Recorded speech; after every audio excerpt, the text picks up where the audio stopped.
Thank you, Natalie. Well, this morning, as has been mentioned, we are continuing our sermon series in the Psalms, but we're kind of doing a series within a series. It's kind of what this is. And so we've been in a series in the Psalms over the last however many weeks and few months. And so this morning, we're beginning a series within our series within the Psalms. And this is an Advent series in which we're going to be preaching through 4 different selected, what's known as royal psalms over the next 4 Sundays leading up to Christmas. And so as Josh even mentioned at the very beginning of our time together, just this season of Advent, and if you're not familiar with that word Advent is a Latin word that means coming, or it means arrival.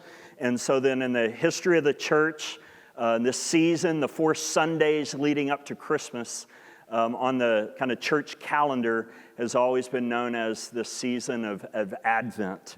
And it's during these 4 Sundays then really 2 things are happening. When you hear that, okay, it's Advent, how are we supposed to respond or react to this? What are we supposed to do in this season? And so we're supposed to do really 2 things. First, during Advent, we look back and we celebrate the first coming of Jesus.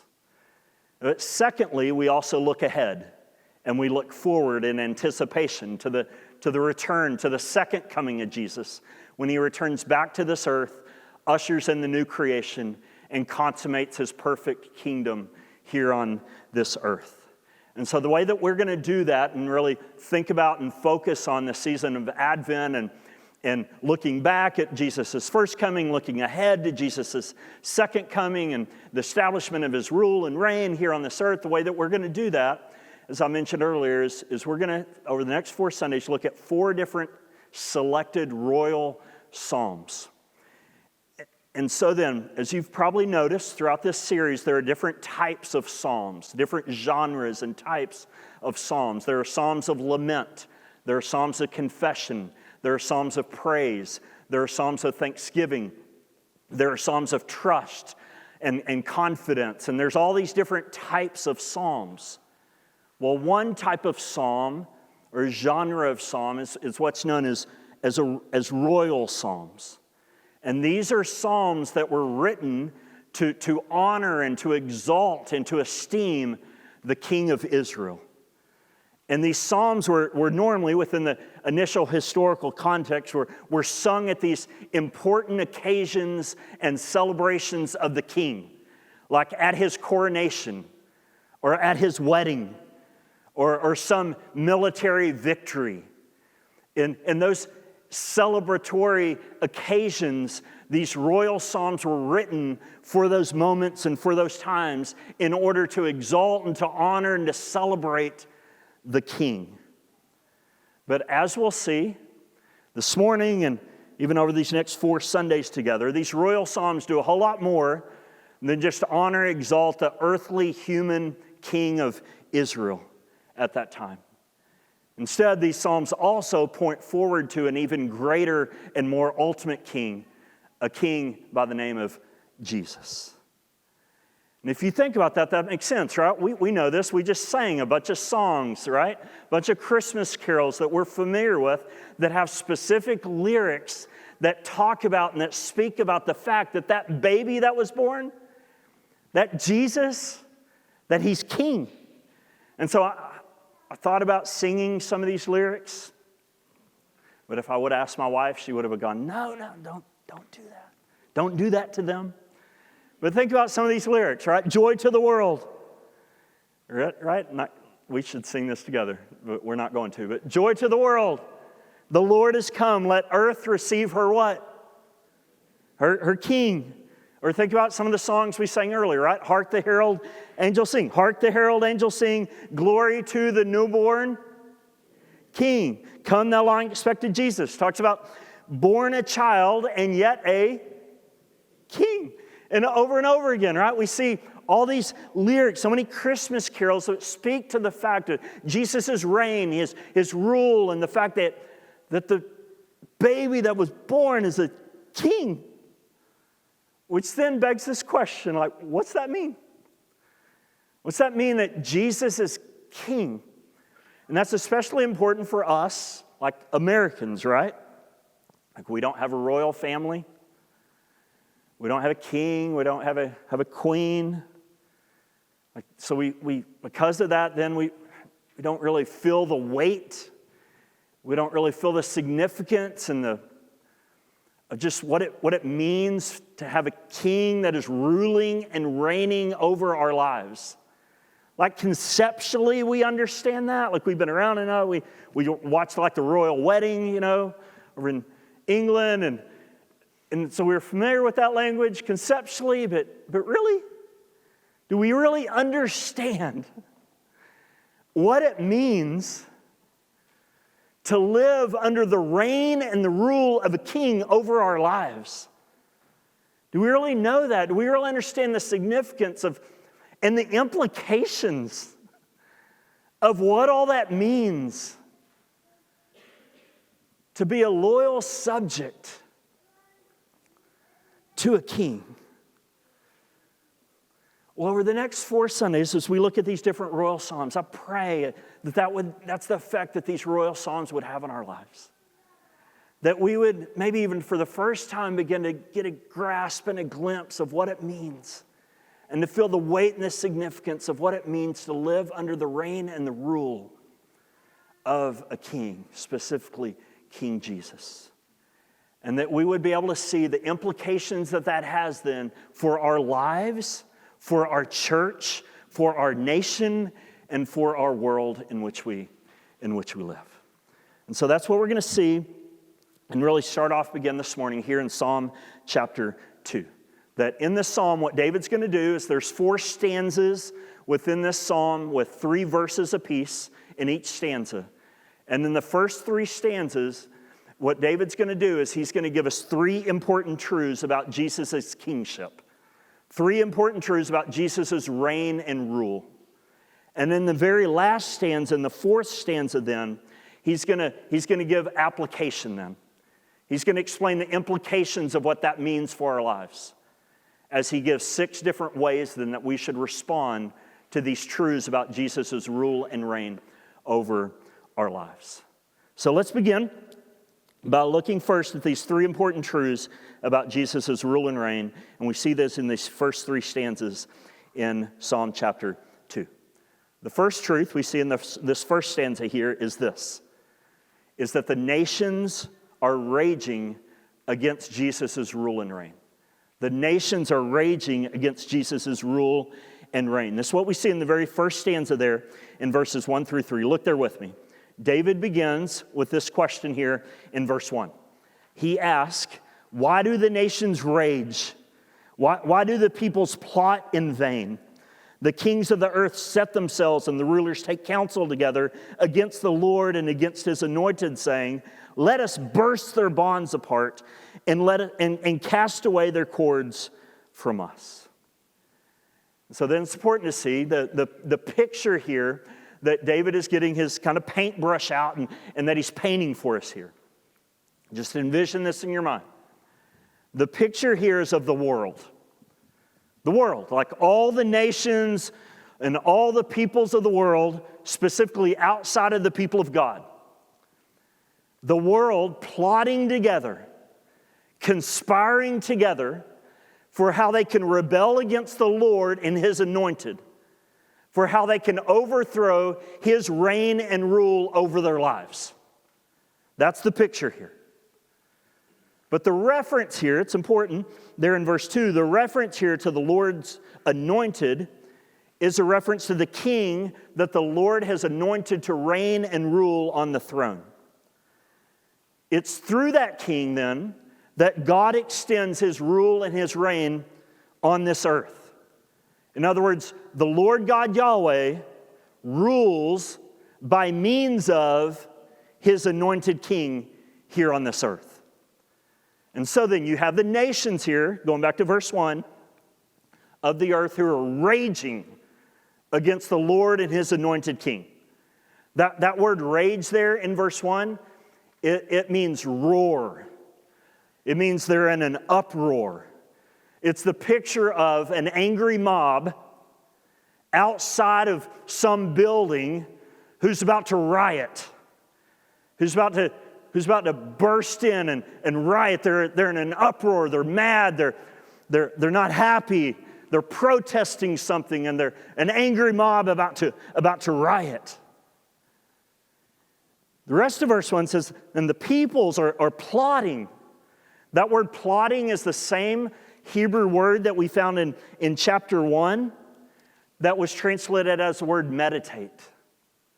It means, if you remember in chapter 1, it means to mutter, to murmur, kind of under your breath.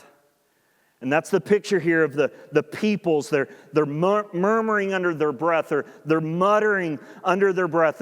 As they're plotting together for how they can overthrow the Lord and His anointed King, for how they can rebel against the Lord and His anointed King.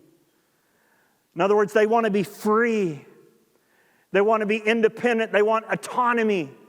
They don't want to be underneath anybody's rule and reign. They want to be the king. They want to rule themselves. They want to do what they want to do when they want to do it. That's why in verse 2 and then also really into verse 3, these kings and rulers, they're gathering together. They're taking counsel together, and look what they say. They say in verse 3, let us burst their bonds apart and cast away their cords from us. You see what's happening here? This is how they view God. This is how they view God's anointed king and His rule and reign over their lives. They view it as bondage. They view it as enslavement. They view Jesus' reign and rule over their life as oppression.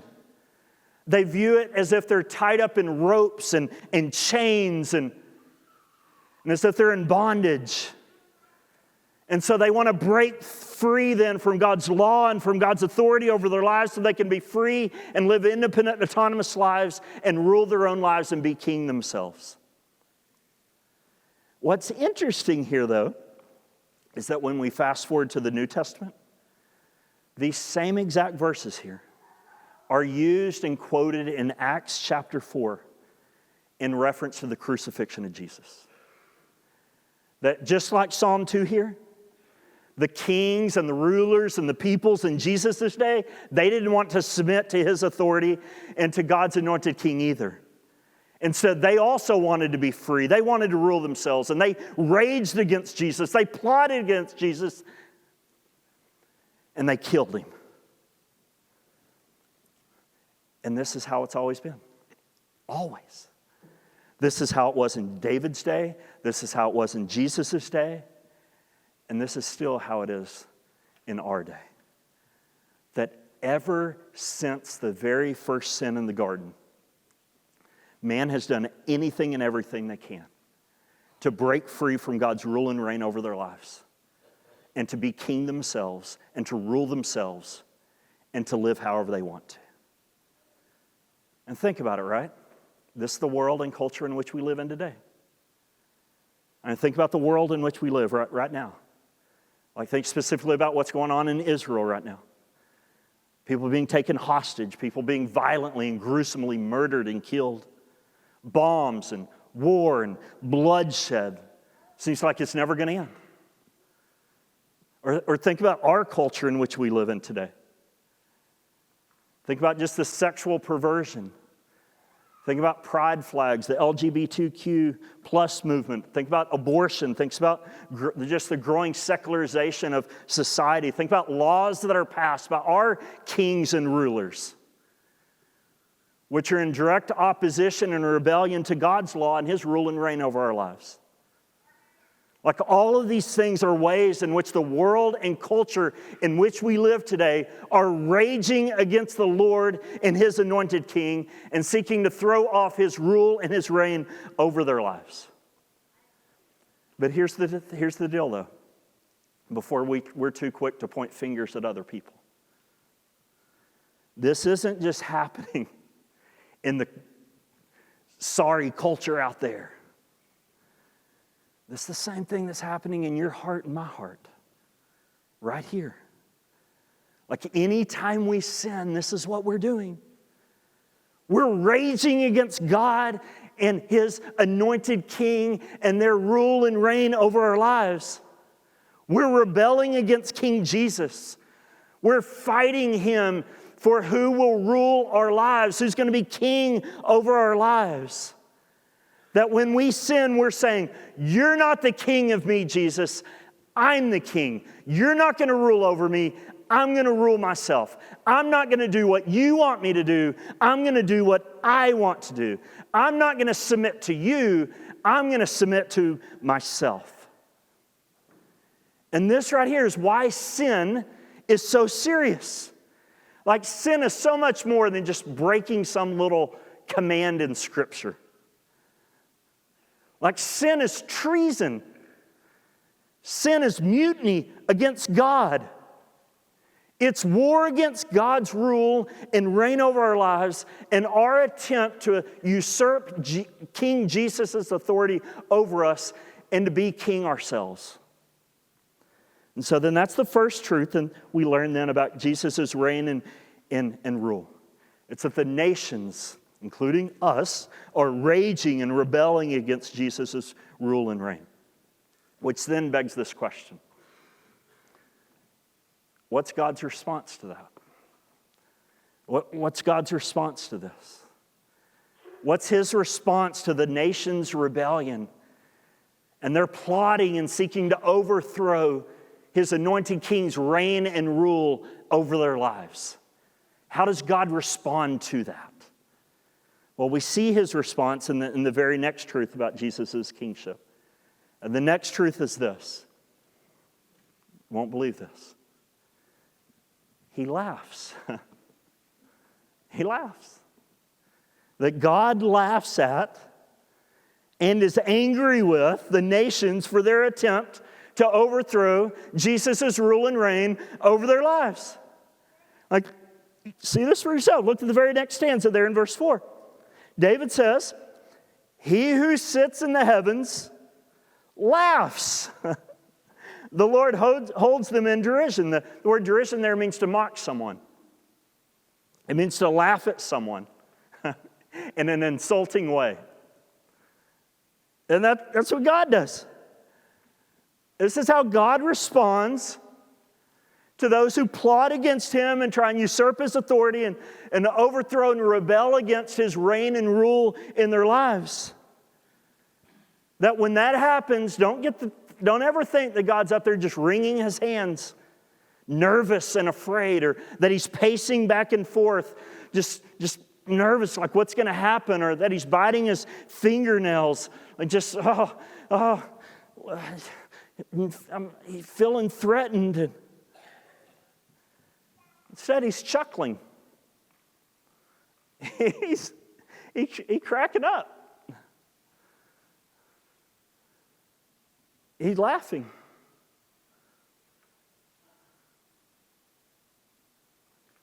He's not laughing because he thinks sin is funny. It's not why he's laughing. Instead, he's laughing because he knows that all this rebellion that's going on all over the world and in our culture and all that, rebellion and, okay, I'm not going to submit to you. I'm going to be free and independent and autonomous. I'm going to do what I want to do, and I'm not going to live underneath your reign and your rule and your authority. I'm not going to be accountable to you. He laughs because it's ridiculous. Because it's not going to work. They're not going to win. Not going to prevail. They're going to lose. They can't usurp His authority. It'd kind of be like if you were in your house and one little ant just started making its way through your living room. And you look at that ant stops, and that ant looks at you and says, "I'm going to overthrow you. I'm going to rebel against you and overthrow you, and I'm going to reign and rule in this house and be the king of this house. I don't know what your response would be, but I think you'd probably laugh. You're going to do what? You wouldn't feel threatened by that little ant and his attempt of mutiny against you. You'd think that's the most ridiculous, funniest things you've ever heard in your life, that little ant is going to overthrow you and reign over you in your house. Like, that's hilarious. Because it's impossible. And that's why God is laughing here. Because there ain't no way that's ever going to happen. They're not going to win. They're not going to prevail. He is. His anointed king is. So he's laughing at just the thought of that they're even trying to do that. But he's not just laughing. He's also angry. So he says in verse 5, then he will speak to them in his wrath and terrify them in his fury, saying, as for me, I have set my king on Zion, my holy hill. So then the Lord doesn't just laugh at them, but those who are raging against him and his anointed. He's also furious with them. His wrath, his anger burns against them. And the reason he's so furious and angry with them is because what he says in verse 6, look there again. He says, as for me, I have set my king on Zion, my holy hill. In order to understand what the Lord's saying here, you have to note all the personal pronouns there in verse 6. You might want to circle them or underline them in your Bible, right?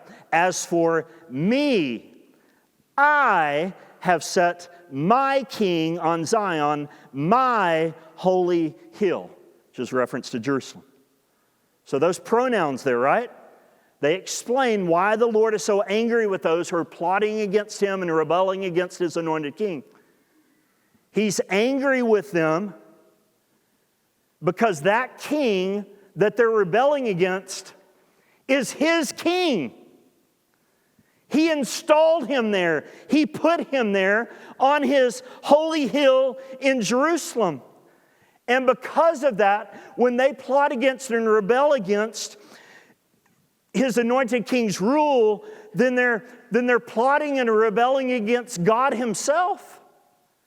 They're plotting against and rebelling against God. And because they're plotting against and rebelling against God, they're going to feel the full fury of his wrath and his anger that burns against them. Because that's his king. And he set him there in his holy hill, in his holy temple. So then the nations, number one, rage against Jesus' rule and reign. Number two, God responds by laughing at and being angry at their attempt to overthrow Jesus' rule and reign. And then the third truth we learn here finally is this.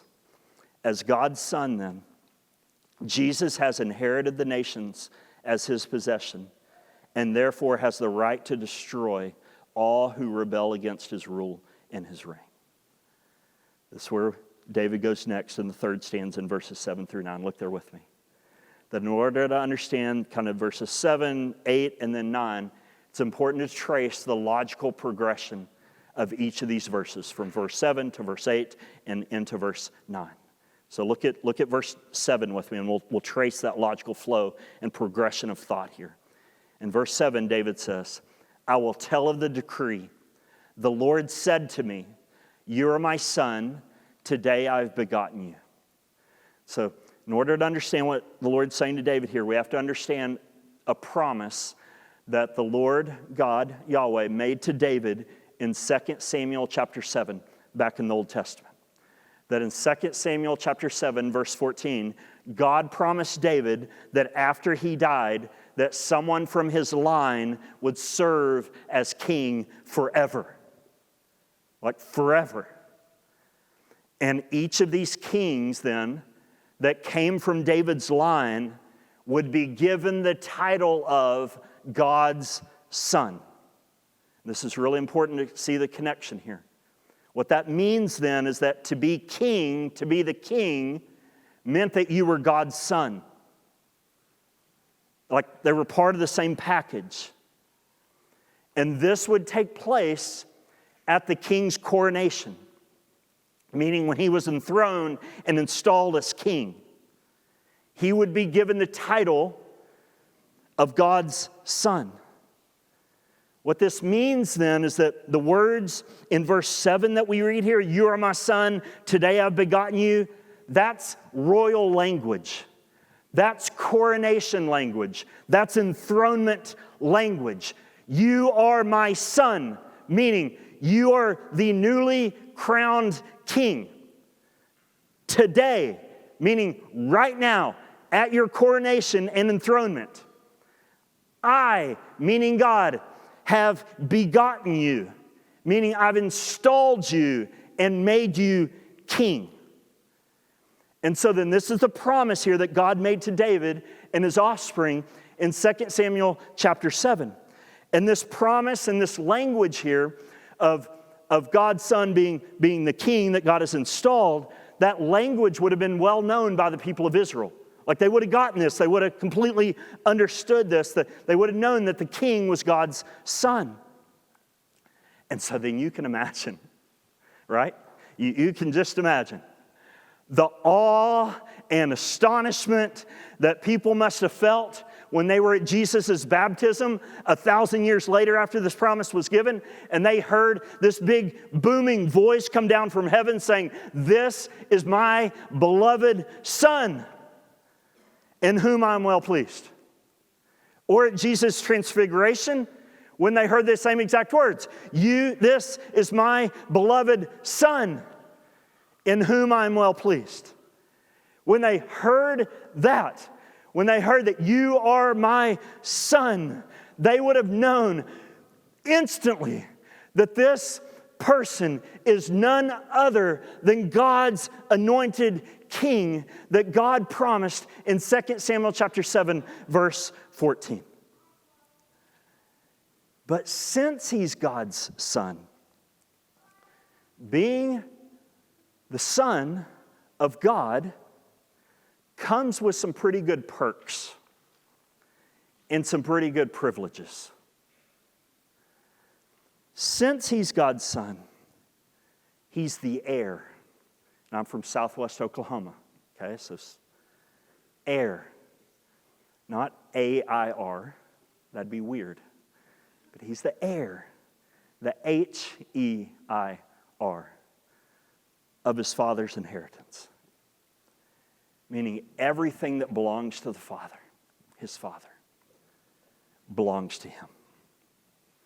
It's all his. He gets it all because he's the son heir. And so then guess what then? Jesus, the son, inherits from his Father. He tells us in the very next verse, in verse 8. The Lord tells his son to ask of me, and I will make the nations your heritage and the ends of the earth your possession. See the word heritage there in the middle of verse 8 there? That word heritage can also be translated as the word inheritance. And so then that's what God, the Father, gives to Jesus, the Son, as his inheritance. He gives him the nations. He gives him the whole world, all the peoples of the world. He gives him all the nations of the world. He gives his son, his installed, anointed king, all the nations of the world to rule and to reign over as king. And since he's their king, they belong to him. He reigns and rules over them. He's deserving of their allegiance, of their devotion, of their worship. And since that's true, then he has the right and he has the authority to squash any hint of rebellion and resistance to his rule and reign over their lives. And that's what David goes on to say there in verse 9. Look there with me.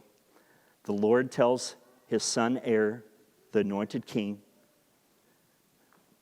you shall break them. Just feel the weight of this. You shall break them.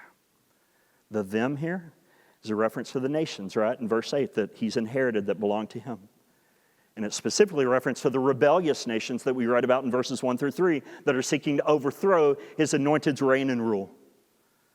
That to those rebellious nations, God tells his son, you shall break them. You shall break them. You shall break them with a rod of iron, and you shall dash them, meaning crush them in pieces like a potter's vessel.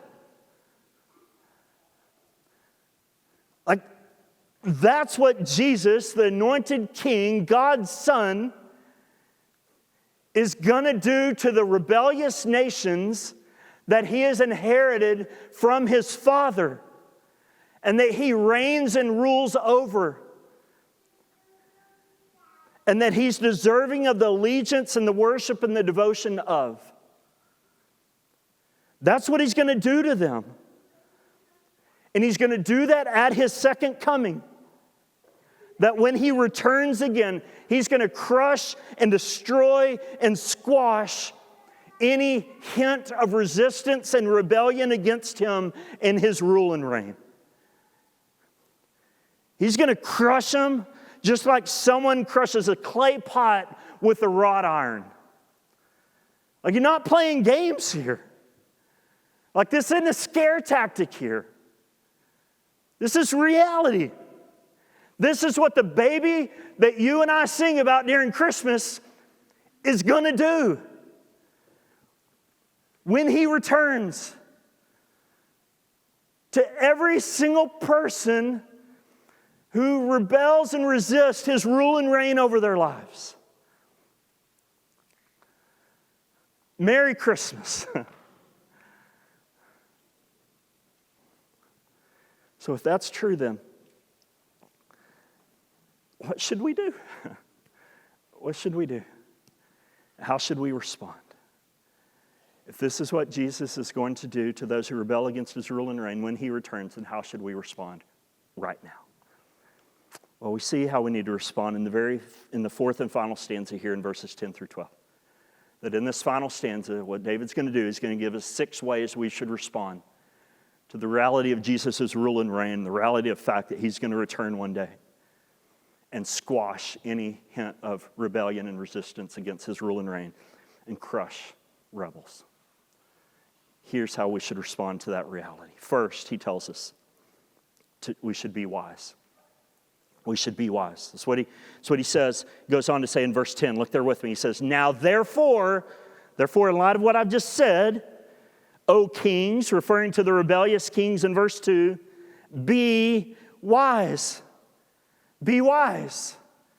Meaning, if this is what Jesus is going to do to all those who rebel against his rule and reign, then be wise. Like, don't be stupid. Don't be dumb. Don't be foolish. And try and rebel against his rule and reign and try and overthrow his rule and reign over your life and rule your own life. Like, don't do that. That wouldn't be very smart. That'd be really dumb. That'd be really foolish. Because if you do that, you're going to be crushed like a clay pot. So be wise. Better be wise. And secondly, better be warned. So he goes on to say in the rest of verse 10. He tells the kings to be wise, then he tells the rulers of the earth, which again is a reference back to verse 2, the rebellious rulers of the earth, to be warned. To be warned. Like, I've warned you. Told you what's going to happen if you rebel and seek to overthrow Jesus' rule and reign over your life. So you can be free and do whatever you want and live an independent, autonomous life. If you do that, then be warned. I've already warned you, be warned. If you do that, Jesus is going to come and crush you to pieces like a clay pot. So be warned. Be wise, be warned. Then thirdly, serve the Lord with fear. Serve the Lord with fear. That's the next way David tells us to respond there in verse 11. Look there with me. He says, serve the Lord with fear. With fear. Meaning let the fear of being crushed to pieces by King Jesus cause you to stop rebelling against Him and His rule and reign over your life. And instead cause you to submit to Him and serve Him and obey Him rather than serving yourself. You're not the king, He is. So serve Him. Next way we should respond is not only serve Him with fear, but next is to rejoice then with trembling. Rejoice with trembling. That's what he goes on to say in the rest of verse 11. He says, serve the Lord with fear and rejoice with trembling. Meaning instead of rebelling against Him and seeking to overthrow His rule and reign over your life, celebrate Him. Rejoice in His kingship. Rejoice in His rule and reign over your life. Don't fight against it. Don't try and overthrow it. Don't balk at His commands and authority over you. He's not a tyrant or some mean, selfish dictator. His laws and rules aren't oppressive. So then rejoice in His kingship. Rejoice and celebrate His rule and His reign. But did you notice that? But do so with trembling. Meaning have a healthy fear and reverence and awe of who He is and what He can do to those who rebel and resist His authority. Next way to respond, he tells us to respond then is this, kind of funny. It's to kiss the Son. To kiss the Son. That's what David goes on in verse 12 to tell us to do of how to respond. He says, kiss the Son, lest He be angry and you perish in the way, for His wrath is quickly kindled. Now I know at first glance you might read those three words, kiss the Son, and it might seem a little weird, might seem a little odd, might seem a little awkward, and it might seem maybe even a little funny. But when he talks about kissing the Son here, he's not talking about a romantic kiss. So let's get that on the table. Instead, in that day, giving the king a kiss on the cheek or giving the king a kiss on his hand was a sign of submission. It was a sign of loyalty. It was a sign of honor. It was a sign of allegiance. It's a sign of saying, I'm not fighting against you anymore. I'm not trying to overthrow you anymore. And instead it's a sign that I'm submitting to you. My allegiance is with you. I'm surrendering. I'm laying down my weapons. I'm acknowledging your rule and reign over my life. And if that doesn't happen, then the Son's going to be angry at your rebellion, your resistance against Him. His wrath is going to be quickly kindled. And when He returns, He's going to destroy you and crush you like a little clay pot. Which leads to the sixth and final way we should respond to these truths about Jesus' rule and reign. And the sixth way is this. We should take refuge in King Jesus. Should take refuge in King Jesus. Like over and over again, all throughout this psalm, it's just been one warning after another, after another, after another. Not just warnings, but terrifying warnings. But after these terrifying warnings about what the anointed king is going to do when he returns to everybody who rebels and resists against his rule and reign, after all of those warnings, those terrifying warnings, he ends with an invitation. He ends with a word of blessing, a beautiful blessing and invitation at the very end of verse 12. Look there with me. He says, "Blessed are all who take refuge in Him." Did you catch that? After all these warnings, he ends with hope. Now, please hear this. There's hope for rebels who kick and scream against Jesus' rule and reign over their lives. There's hope for rebels who resist Jesus' authority over their lives. There's hope for those who seek to overthrow Jesus' rule and reign over their lives and be the king themselves. There's hope. And that hope is found in taking refuge in Jesus. Oh, please hear this. That's the only way that you can find shelter and safety and protection from the wrath that you deserve for the rebellion against Jesus, the anointed King. That only Jesus can shield you. Only Jesus can protect you from the wrath that you deserve for your rebellion against his kingship. And here's how. Like, this is mind-blowing. The very same king that you have tried over and over and over and over again to overthrow. Like the very same king that you've rebelled against and tried to break free of over and over and over again. The very same king who has every right to crush you like a clay pot when he returns.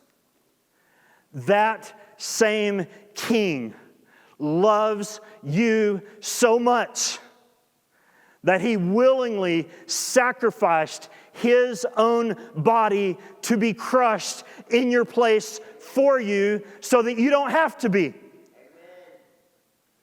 You with me? That's only true, though, for those who take refuge in him. And so then, if you're here this morning and you're not a Christian, if you're here this morning, if you've been reigning over your own life, if you've been resisting Jesus' rule and reign over your life, then I plead with you, like, put down your weapons. Stop it. Stop fighting against him. You're not going to win no matter how hard you try. Instead, kiss the Son. Wave your white flag. Surrender. Submit to him. And run to him as your only hope of refuge and shelter from the wrath that you deserve for your rebellion against his rule and reign over your life. Here's the irony of this psalm. The irony is this. The only way you can find refuge from Jesus is to find refuge in Jesus. The only way that you can find refuge from Jesus' wrath that you deserve for your rebellion against him is to find refuge in Jesus, in his substitutionary death on the cross in your place, in victorious resurrection. That's how you need to respond if you're here this morning, you're not a Christian. Kiss the Son. Take refuge in Jesus. But if you're here this morning and you are a Christian, meaning if you're here this morning, you've kissed the Son. You've taken refuge in Jesus. If that's you this morning, then here are two final takeaways, two final exhortations for how to respond. What do you do, practically speaking, when it comes to everything that we've seen here this morning? Well, here's two takeaways, two final exhortations. First is this. Evaluate your own heart and life and see if there are any areas in your heart and life in which you're raging against Jesus' reign and rule in your life. In other words, in which you haven't submitted to King Jesus in. Areas in which you're rebelling against and resisting Jesus' rule and reign in your life. In which you're seeking to live independently of him, free and autonomous from his rule and reign. Yeah, I'm following him, I'm obeying him, I'm submitting him in all these areas, but when it comes to this area, I'm ruling in that area. Like, what would that be for you? For some, it might be your finances, your money. It might be a specific relationship or decision you've made or in the midst of making. Maybe it has to do with your plans and your future, or whatever it might be. Are there areas in your life that you're raging against the Lord over and that you want to rule and you haven't kissed the Son and submitted to him in? What would that be? Then second, final exhortation to take away an application then would be this. Going back to what we saw in verses 1 through 3. When you see the culture in the world in which we live continually raging against the Lord and his anointed and his reign and rule over their life, and when you see them wanting to break free and try and live an independent, autonomous life and doing anything that they want to, and you see this being manifested in 1,000 different ways within our culture today, and within our world today.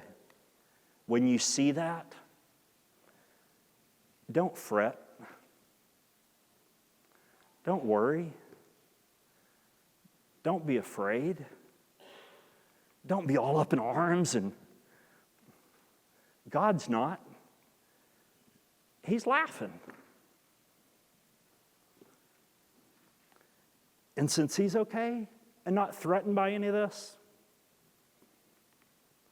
and since He's chuckling and laughing at their attempts to overthrow His rule and His reign,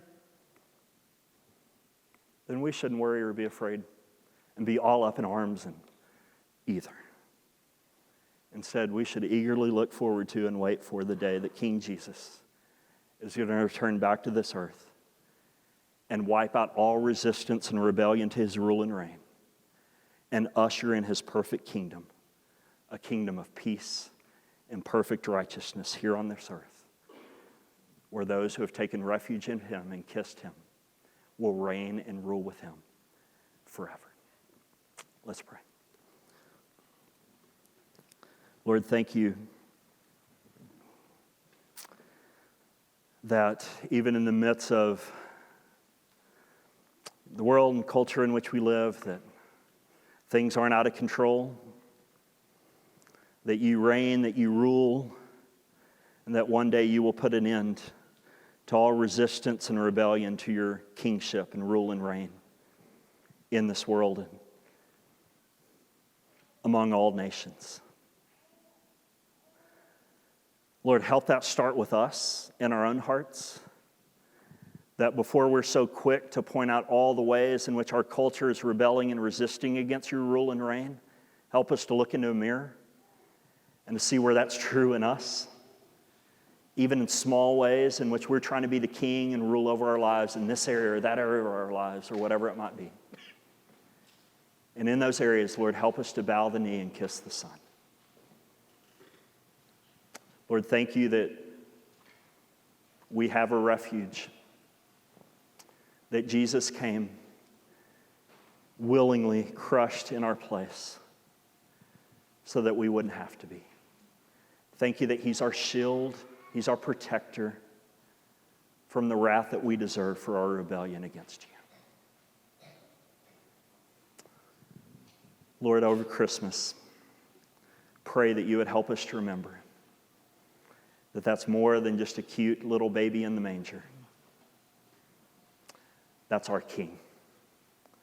And pray that the reality of His kingship and rule and reign, not only over our lives, but also over our world, would radically transform even how we live out these next 4 weeks leading up to Christmas and celebrating the coronation and enthronement of King Jesus. It's in His name that we pray these things. Amen.